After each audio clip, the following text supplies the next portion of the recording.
শরীর খারাপ করছে? শরীর খারাপ হচ্ছে জন্য সব বেঈমান আছে। বড় কাকার বেঈমান আছে, 3 ভাই। আপনার ছেলে মেয়ে নেই? ছেলে মেয়ে ছেলে আছে, 3 ছেলে ছিল, মাঝে ছেলে মারা গেল। হ্যাঁ। আর আর দুটো আছে, একটা আছে ধনবাদ, একটা আছে ডালকুনি। কত বয়স আপনার? 85। 85 বছর বয়স। কতদিন ধরে বিক্রি করছেন, না আগে কি করতেন? না, আগে পেপসি বিক্রি করত, পেপসি বন্ধ হয়ে গেছে। বন্ধ হয়ে গেছে কেন? কি করলো, বন্ধ। বন্ধ করে। তা এখন এটা নিয়ে বেরিয়েছেন, কত টাকার কিনেছিলেন? এই একটার দাম কত? একটা এখন 5 টাকা করে। নমস্কার, আমি শঙ্কর, ইন্ডিয়া নিউজ 24 থেকে আপনাদের কাছে রয়েছে। তবে প্রচণ্ড গরম, বুঝলেন, আকাশে একেবারে টান টান রোদ, প্রচণ্ড চড়া রোদ। আর আমি একবার ধর্মতলা দেখতে পাচ্ছেন যে আমি একেবারে শহীদ মিনারের কাছেই দাঁড়িয়ে রয়েছি। আমি কেন বলছি এটা জানেন? যে কলকাতা শহরে এরকম প্রচুর মানুষ আছে যারা দুটো খাবার জন্য তারা সঠিক পথে যে কোনোভাবে কিন্তু তারা উপার্জন করতে চায়। আর তাদের মধ্যে যদি কেউ একেবারে বয়স্ক মানুষ হয়, আমি একটা দেখাচ্ছি আপনাদের, আপনারা দেখুন যে এখানে দেখছি যে একজন বয়স্ক মানুষ, তিনি বিক্রি করছেন কি ওই সয়াবিন পাঁপড়। আর সয়াবিন পাঁপড় তিনি বিক্রি করছেন, কত টাকা সয়াবিন পাঁপড় হবে? 100 টাকা সয়াবিন পাঁপড় হবে। সেটা নিয়ে সে বিক্রি করতে বেরিয়েছিল, কিন্তু এই গরমে তার যা অবস্থা, সে কিন্তু ক্লান্ত হয়ে পড়েছে। একটু সে এই মুহূর্তে বিশ্রাম নিচ্ছে, ঘুমোচ্ছে, রীতিমতো ঘুমিয়ে পড়েছে। কিন্তু কিছু করার নেই, আমি একটু ওনাকে জাগিয়ে যদি তুলি তাহলে খুব ভালো হয়। ঘুমাচ্ছেন আপনি? ঘুমাচ্ছেন? হ্যাঁ, মন খারাপ আছে। কেন? বাচ্চাদের ঝগড়া হয়েছিল কি হয়েছে? ভাই সঙ্গে। হ্যাঁ, ভাই সঙ্গে, কার ঝগড়া হয়েছে? ভাই, বড় ভাই ছিল। তা আপনি এই যে এটাকে সয়াবিন পাঁপড় বিক্রি করেন? হ্যাঁ, এইটা বিক্রি করি। কত বয়স আপনার? 85। 85 বছর বয়স। কতদিন ধরে বিক্রি করছেন, না আগে কি করতেন? না, আগে পেপসি বিক্রি করত, পেপসি বন্ধ হয়ে গেছে। বন্ধ হয়ে গেছে কেন? কি করলো, বন্ধ। বন্ধ করে। তা এখন এটা নিয়ে বেরিয়েছেন, কত টাকার কিনেছিলেন? এই একটার দাম কত? একটা এখন 5 টাকা করে। বাড়িতে নিজেই ভাজেন?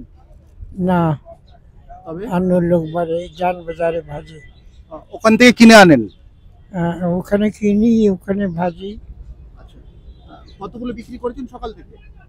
সকাল থেকে 40-50 টাকা। 40-50টা। কত টাকা রোজগার হয়েছে? আমি একেলা পরিবার আছে। আপনি একাই থাকেন? ভাই সব বেঈমান আছে। বড় কাকার বেঈমান আছে, 3 ভাই। আপনার ছেলে মেয়ে নেই? ছেলে মেয়ে ছেলে আছে, 3 ছেলে ছিল, মাঝে ছেলে মারা গেল। হ্যাঁ। আর আর দুটো আছে, একটা আছে ধনবাদ, একটা আছে ডালকুনি। তারা কেউ আপনাকে দেখে না? না, আমি এই খেতে খাই। 85 বছর বয়সে আপনি এটা মানে এখানে তো শুয়ে পড়েছেন এখন। হুম, শরীর খারাপ করছে? শরীর খারাপ হচ্ছে জন্য। তো বাড়ি চলে যান। কোথায় থাকেন? এই এখানে যানবাজারে। জানবাজারে? হুম। তাহলে বাড়ি চলে যান। কেন বাড়ি যাবো, এটা বিক্রি করবো। আপনাকে বাড়িতে দিয়ে আসবো? এটা বিক্রি করবো। ও, সারাদিনে কত টাকা রোজগার করেন আপনি বিক্রি করে? ওই 10 টাকাতে দুটো আন্ডা, ভাত, আলু সবজি হ্যাঁ, আর ডাল, বাস। ব্যাস খাই। কি নাম আপনার? আমার নাম রামজি। রাম? রামজি। রামদিন? রামজি। রামজি? হুম। আচ্ছা, রামজি, আহ, এগুলো সব বিক্রি করবেন। দুপুরে কি খেয়েছেন? সকালে খাই রুটি, খাই চারখানা, হ্যাঁ। ভুজিয়া, আলু ভুজিয়া, ছোলা ছোলা এই খাই। আপনি কোনো সরকারি ভাতা পান? सरकारी भाता হ্যাঁ सरकारी अरे बाबा আমার ছোট ভাই ছোট বড় কাকির সব বাইমান আছে বাইমান ভাবুন তো একটা মানুষ তিনি তিনি বলছেন তার সবাই আত্মীয়রা বেঈমান, অর্থাৎ তার আত্মীয়রা ওনাকে হয়তো ঠকিয়ে সমস্ত কিছু নিয়ে নিয়েছেন। একেবারে রাস্তার পাশে এই মুহূর্তে তিনি যেভাবে বসে রয়েছেন, শুয়ে রয়েছেন, আমি বসে রয়েছে বলছি এটা ভুল, শুয়ে রয়েছে, রীতিমতো তার মাথা ঘুরছে। এই মুহূর্তে তাকে বললাম বাড়িতে আমি দিয়ে আসি, কিন্তু তিনি বললেন যে না বাড়িতে নয়। কিন্তু এই ধর্মতলার মতো জায়গায় এরকম প্রচুর মানুষ রয়েছে যারা কিন্তু এই বাঁচার জন্য সামান্য সামান্য কিছু জিনিস, এখানে কত হবে 25 থেকে 30 খানা প্যাকেট হবে, ইনি এগুলো বিক্রি করবেন 5 টাকা করে। বিক্রি করার পর তারপর এখান থেকে উনি যাবেন, অর্থাৎ উনি এখান থেকে চলে যাবেন বাড়িতে। আর এইরকম পরিস্থিতি, যেরকম সাধারণ মানুষের, প্রচুর গরিব মানুষ, অসহায় মানুষ, 85 বছরের বৃদ্ধ, তিনি যেভাবে আজকে ওইখানে শুয়ে রয়েছেন, সত্যি আমারও মনটা কেঁদে উঠলো। আমি ওই জন্য একটা ভিডিও করলাম। এদের জন্য আমি না কিছু করতে চাই, হয়তো আমি কিছু ওনাকে সাহায্য করব, হয়তো না সত্যি করব।